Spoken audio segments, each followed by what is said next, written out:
खोपोली जामा मस्जिदच्या अध्यक्षपदी अबूबकर जळगावकर यांची बिनविरोध निवड झाली असून KTSP मंडळाच्या वतीने BL पाटील तंत्रनिकेतनच्या सभागृहात त्यांचा सत्कार सोहळा संपन्न झाला। खोपोली शहरातील जामा मस्जिद 100 वर्षापूर्वीचे आहे। यापूर्वी बाबू शेठ मुल्ला, फजल शेठ या दिग्गजांनी कमिटीवर काम केले आहे। संस्थेचे माजी अध्यक्ष दत्ताजीराव मसूरकर यांच्या प्रमुख उपस्थितीत जामा मस्जिदचे नवनिर्वाचित अध्यक्ष जळगावकर यांच्यासह उपाध्यक्ष रहीम सोरसिया, सचिव रशीद शेख, विश्वस्त अतिक युसुफ खोत, फजल इस्माईल मुल्ला यांचा सत्कार करण्यात आला। खालापूर तालुका शिक्षण प्रसारक मंडळात सर्व धर्म समभाव आपण पाळतो हे कुठेही पाहायला मिळत नाही। आपली शिक्षण संस्था 1957 सालापासूनची आहे। गेल्या 40 वर्षापासूनचा मी साक्षीदार आहे। सावलीवाला यांच्यानंतर अबूबकर जळगावकर यांच्यावर संस्थेचे उपाध्यक्षपदाची जबाबदारी दिली आहे। सर्व क्षेत्रातील त्यांना दांडगा अनुभव असल्यामुळे सर्व समाजामध्ये सामाजिक सालोख्याचे वातावरण कसं राहील याची जबाबदारी जळगावकर यशस्वी पार पाडतील। सर्वांना बरोबर घेऊन दुसऱ्या समाजाच्या भावना दुखावणार नाही याची काळजी ते नक्की घेतील असा विश्वास संस्थेचे माजी अध्यक्ष दत्ताजीराव मसूरकरांनी सत्कार सोहळ्यात बोलताना व्यक्त करीत त्यांना शुभेच्छा दिल्या। बाबू शेठ आणि त्यांचे खोत साहेब आणि त्यांचे सगळे सहकारी एकत्र किती 8 का 9 7 इतर 5 ही मंडळी तिथे आली। त्याच्यामध्ये औरंगाबादच्या वक्फ बोर्डामधनं प्रतिनिधी आले आणि त्याचं एक इलेक्शन झालं, चुनाव। आता तो इलेक्शन हा आपल्या त्यांच्या जमातीपुरताच झाला, पण ते झालं। आता हे कधी आपल्याला बाहेर कळालेलं नव्हतं, कधी चर्चा झाली नाही, पण ठीक आहे, काही गोष्टीचा शेवट हा गोड होतो। त्याप्रमाणे स्वतः अबू शेठकरी जबाबदारी आली। शिळपाटा सोडून खोपोली नगरपालिका हद्दीतल्या एवढ्या मस्जिद आहे, त्या मस्जिदचे जे काही प्रमुख होतात त्याला ही मुख्य जामा मस्जिद म्हणून हे गणली जाते।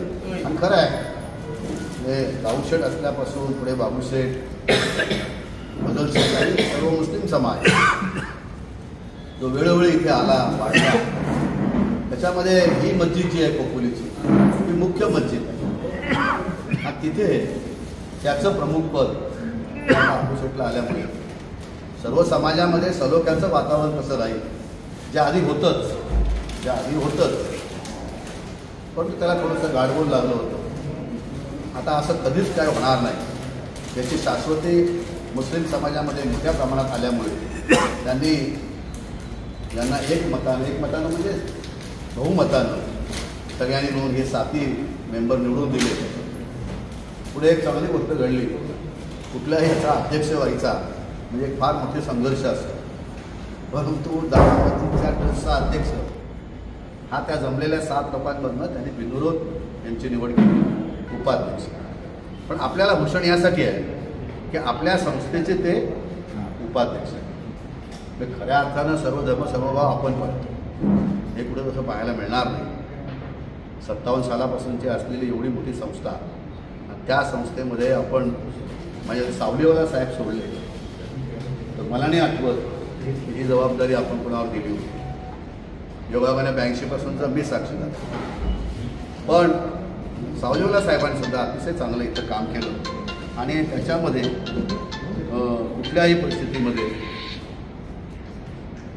आता त्यांच्याकडे जे अध्यक्षपद आलेलं आहे ते आपल्या संस्थेचे पण उपाध्यक्ष आहे। त्यामुळे त्यांना आता थोडीशी याची फार चांगली कल्पना आलेली आहे की सर्वांना बरोबर घेऊन कसं चालायचं, त्याच्यामधनं समाजाचं हित कसं पाहायचं, पण दुसऱ्या समाजाला सुद्धा दुखवता कामा नये याचा एक तौलनिक विचार करणारी अशी व्यक्ती आहे। किती विद्यापीठात शिकले याला अर्थ नाही। कर्मवीर भाऊराव सुद्धा काय फार मोठी डिग्री घेतलेली नव्हती, आदरणीय BL पाटील सुद्धा काय फार मोठी डिग्री घेतलेली नव्हते, पण त्यांना विजन होता, दूरदृष्टी होती। तो विजन त्यांना आहे, त्याने अशीच इथं म्हणतो जसं ट्रस्ट करते त्याचं लक्ष देणार आहे आणि संस्थेकडे सुद्धा त्याने असंच लक्ष द्यावं आणि चांगलं वातावरण निर्माण करावं। पुन्हा एकदा आपल्या सगळ्यांच्या वतीनं मी त्यांचे आणि खोत साहेबांचे मनपूर्वक आभारी मानतो, अभिनंदन करतो आणि पुढच्या वाटचालीला शुभेच्छा देतो। छोटेखानी कार्यक्रमाचे सूत्रसंचालन संस्थेचे कार्यवाह किशोर पाटील यांनी केले। याप्रसंगी संस्थेचे माजी अध्यक्ष दत्ताजीराव मसूरकर, अध्यक्ष संतोष जंगम, कार्यवाह किशोर पाटील, संचालक विजय सुरी, दिनेश गुरव, कैलास गायकवाड, नरेंद्र शहा, संजय पाटील, जितेंद्र रावल, राजू ठक्कर, विनोद जाखोटिया, सामाजिक कार्यकर्ते जयंत पाठक, नईम मुकरी उपस्थित होते. Bureau report, news 46 Raigad, Khopoli.